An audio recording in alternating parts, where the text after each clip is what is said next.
This is a video of how to reset oil life to 100% on Ford Interceptor utility and Sedan. Actually Explorer and Taurus. So I'll start the vehicle. You can use this menu here on the left side of the steering wheel. So you will go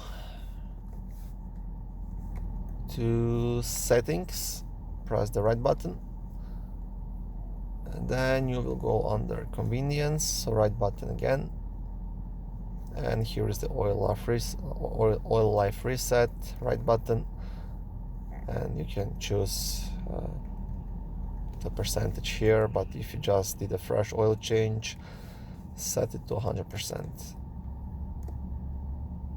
And you have to hold OK for a couple of seconds until it's reset. And now to check it, if it's working properly and if it's reset, go under system check, right button again, press down button, and oil life 100%. So once it goes to like 15-20%, you'll get a notification. Okay, that's it.